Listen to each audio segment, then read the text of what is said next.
Today we're going to be talking about something called emotional reactivity. So if you're someone who feels like I might be sensitive to feedback, to criticism, I might not process emotions very well. The way I process emotions might not be the best way possible, then this video is for you. Hi, welcome back to the Thrive Clan. This is a space for elite performers, for leaders to come to learn about their most critical assets, their well-being. And I'm your host, Judith Gbadebo. I'm a psychologist and a well-being partner. If you'd like to work with me on a personal level, the details are in the description below. Today we're going to be talking about something quite interesting. It's called emotional reactivity. What is emotional reactivity? The simplest way to describe emotional reactivity is a level of heightened sensitivity to emotional states. So one is given, an example would be you get a feedback and the way you process it is not in the way that is proportionate to what was given, right? So someone tells you something, maybe a criticism, and you are very upset. You have a heightened, almost visceral reaction to what was told. That is emotional reactivity. I'm sure we all know somebody who, maybe in the workplace, maybe in our personal life, right, that reacts to certain things in a way that just feels very disproportionate. And it might even be you, right? In a way that feels disproportionate to what is actually going on. There's a reason for that, right? Typically it's from their perception of what the situation is. And our perception, of course, is informed by our history, is informed by how we see the world, a lot of things that make up how we see the world. So history can be as a result of whenever this kind of behavior is, whenever criticism is given, is always not from a positive light. Whenever feedback is given, is always from a very negative, blame focused light, as opposed to someone who has experienced feedback, right, and criticism, and what they've experienced is constructive. So coming from a point of view of they're trying to help me improve, right? The way they would process it will be completely different. The way they will react emotionally will also be completely different, right? And that's where the perception plays into it. So emotional reactivity is where your emotional responses can hit hard. They can hit fast, right? Sometimes disproportionate to what the actual situation is, right? And there are different ways it shows up, right? If you're somebody who gets the feedback of you are quite sensitive, right? So if someone has told you that in the past, right, it's possible that you have emotional reactivity. There's no shame to it. I know there's a possibility that you felt embarrassed, because of the feedback that's been provided. But first things first, let's not dwell on the shame. While it can be quite difficult, right? Let's understand why it was said, right? Why that feedback was given, right? And try to process it in a constructive manner. So for it to be processed in a constructive manner, the first thing I would like you to do is review the situation, right? Review how you reacted, right? Review what that resulted in. Review the feedback that you got, the entire flow of that. Now, that exact same situation, right? Imagine somebody else experiencing it. If they reacted differently, what would that look like? What would the possible feedback be, right? And result. See if it's different, which is better, and see if you need to make any adjustments, okay? Because sometimes we struggle to get the feedback. Sometimes we're not able to see it holistically. But once we sit down to actually look at, okay, maybe the situation triggered certain things, fine. But if it triggered certain things, I reacted this way, but someone else might have reacted differently. So what that means is next time, I might not react the way I would be predisposed to, because I understand there are other ways too, right? That's to help your emotional reactivity.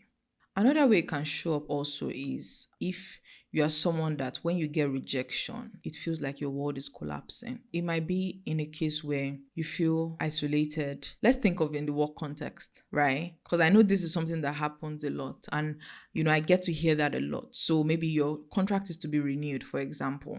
So you're approaching that time. There's some anxieties that is it going to get renewed? Am I going to be out of job? What's really going to happen? What's going to happen during this phase? Everyone is on edge, everyone is anxious, right? Now, that's the context, that's the situation on ground, right? But you still can manage yourself well. Okay, you still can look at, okay, what are the things within this that I can actually control? Have I controlled for those things, right? So what does that mean? The past work I did, were my deliverables up to par?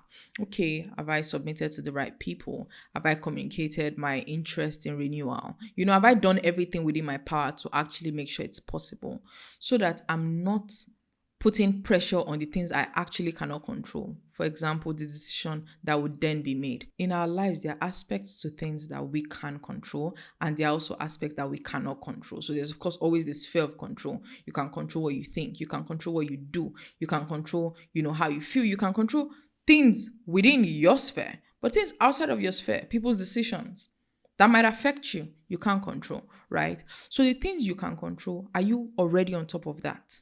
That would help your emotional sensitivity. That will help your emotional reactivity to be sure that, okay, I can feel calmer now, right? I don't have to feel so anxious, because sometimes it could be for a prolonged period of time. And imagine feeling anxious for a prolonged period of time, what that's going to do to your health. Okay.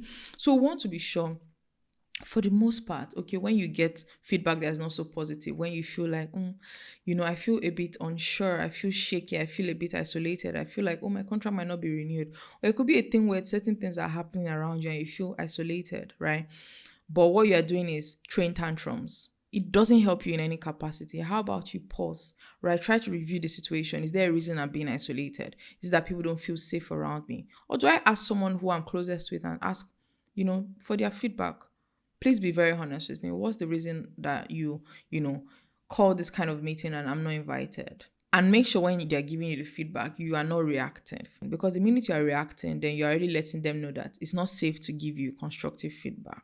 So it's very, very important with emotional reactivity that we take it with a grain of salt. We are very, very open-minded to restructuring, because cognitive work is really what this is. Cognitive restructuring is really what this entails and what it requires for the most part. So allow yourself to always listen, pause, process, then have a feedback, as opposed to listen, feedback, listen, react sensitively. It's not going to help your relationships. It's not going to help you even get better in any way. Another way emotional reactivity might show up is if you are someone who typically freezes in high tense situation, which a lot of people do. So some people, they become numb, right? Some people, they argue it out, become very defensive. For you, it might look like you just go passive. You're not able to articulate your thoughts. You are not able to stand up for yourself. You are not able to do anything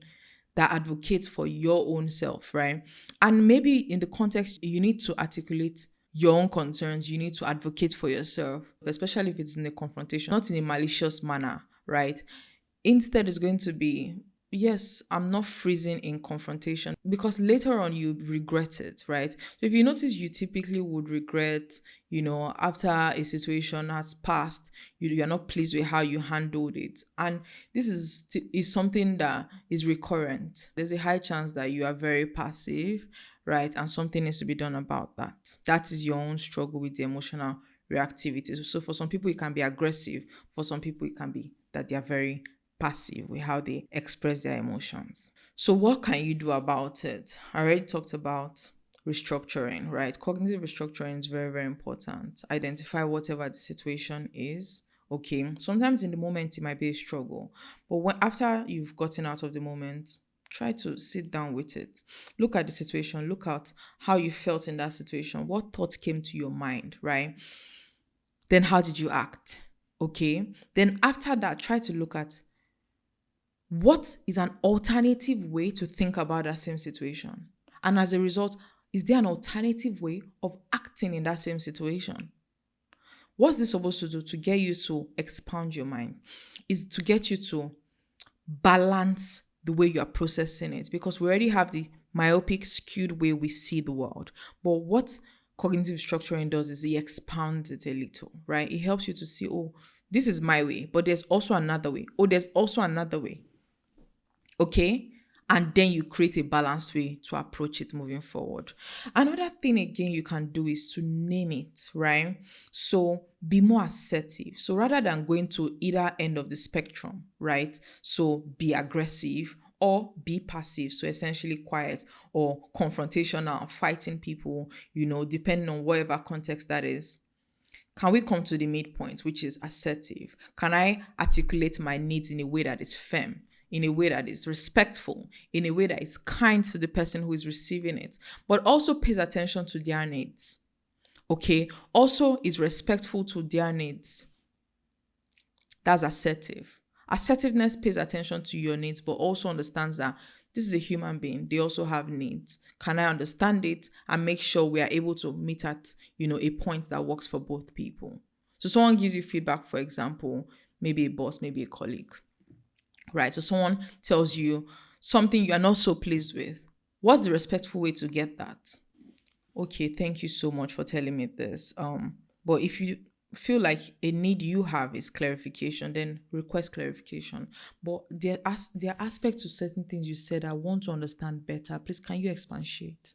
What are you doing? You're speaking respectfully to this person, but at the same time, you are letting your needs be met because you want to understand, because that's the only way you can get better.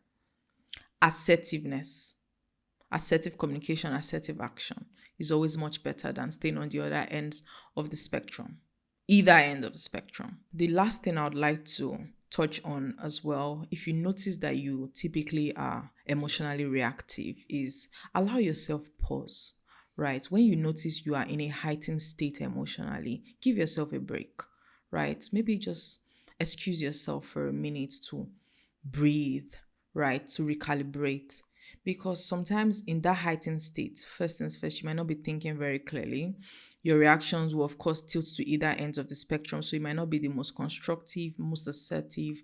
So you can just communicate, please, can I have a moment, please? Please excuse me. You don't need to explain why. You know for yourself that you just want to calm down, because that will allow you more time to think better and approach it from a more constructive manner, right? In a more constructive light. So that'll be all for this video today on emotional reactivity. Elite performers experience this, right? So it's definitely a topic that had to be touched on as well.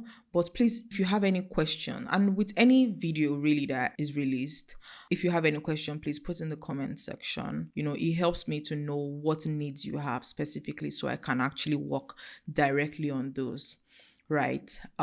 Yeah. So that'll be all for the video today. Remember that the Thrive Clan is a place for leaders to be themselves outside of the pressures of perfection. I'll see you in the next video. Bye.